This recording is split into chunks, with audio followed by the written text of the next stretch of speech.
Toute entreprise est tenue de tenir à jour un certain nombre de registres du personnel.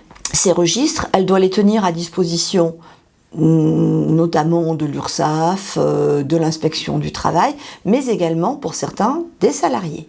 Donc le premier et le plus connu, c'est le registre du personnel, où vont être répertoriés effectivement tous les salariés par ordre d'arrivée dans l'entreprise, donc du plus ancien au plus récent. Ce registre va comprendre par exemple le nom, le prénom du salarié, son numéro d'identification au registre, son numéro de sécu, son adresse, date de naissance, sexe, nationalité, poste occupé, date d'entrée dans l'entreprise, mais également date de sortie, et certains éléments complémentaires concernant le contrat de travail, notamment si c'est un CDD, si c'est un contrat d'apprentissage, un contrat pro, etc. Bien évidemment, il est tenu à jour régulièrement. Généralement, on le met à jour une fois par mois. Hein. Bien évidemment, ça va dépendre effectivement aussi du nombre d'entrées et du nombre de sorties qu'il y a dans l'entreprise. Depuis un certain nombre d'années, il est autorisé que ce registre soit tenu sous forme numérique, pour faciliter, c'est-à-dire ça peut être tout simplement un tableau Excel par exemple. Pour ce faire, il faut cependant demander l'autorisation, demander l'avis du CSE. Le livre de paye était un document, un registre qui répertoriait tous les salaires mois par mois de tous les salariés. Depuis 1998, il a été supprimé, les employeurs ayant maintenant pour seule et unique obligation de conserver un double des bulletins de paye. Double qui peut être conservé de façon traditionnel papier, mais également de façon numérique, notamment dans une GED, une gestion électronique des documents.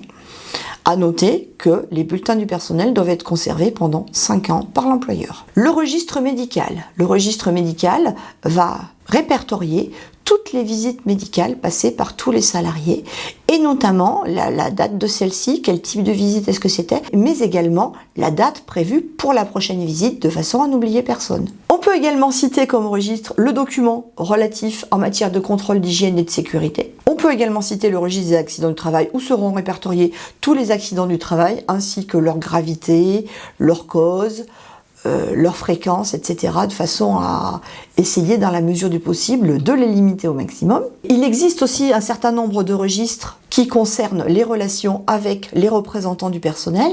Tout d'abord, en premier lieu, le registre des questions-réponses au CSE, anciennement au délégué du personnel. On va également noter le registre de PV de réunion du CSE, ex-CE. Alors ces registres, généralement, que ce soit celui des réunions ou celui des questions-réponses, généralement ce sont des classeurs où on va tout simplement mettre à l'intérieur les PV, les procès-verbaux des différentes réunions et les procès-verbaux des différentes questions-réponses. Il existe également un registre des droits d'alerte en matière sanitaire et environnementale, qui vont donc répertorier les différents droits d'alerte. On peut aussi citer le registre de repos hebdomadaire, qui sera essentiellement utilisé dans les entreprises où les salariés tournent, n'ont pas tous les mêmes horaires et tournent, et n'ont pas tous le même jour non plus de repos hebdomadaire.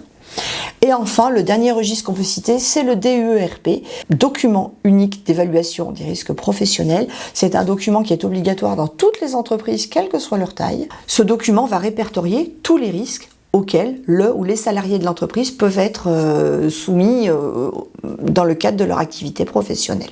À noter que ce document unique, ce DUERP, fera l'objet d'un cours ultérieur. Il est très fortement conseillé de tenir un dossier par salarié. Ce dossier peut être totalement dématérialisé. Ce dossier va comprendre tous les éléments qui concernent le salarié, son contrat de travail. Alors oui, les contrats de travail, depuis peu, ils peuvent être signés électroniquement et donc numérisés et enregistrés électroniquement. Le contrat de travail, ça peut être également tous les documents qui vont concerner la complémentaire santé, la prévoyance. On trouvera également tout ce qui concerne les congés payés et les différentes absences, notamment les arrêts maladie, les accidents de travail. À noter que dans ces cas-là, ça va être un peu compliqué de tout dématérialiser puisque ce sont des documents papier originaux qu'il va falloir conserver. On peut aussi trouver dans ce dossier du personnel tout ce qui va concerner les feuilles de paye. Chaque entreprise a effectivement un mode de classement totalement différent. Il est conseillé de travailler par code couleur, c'est beaucoup plus pratique et c'est beaucoup plus visuel.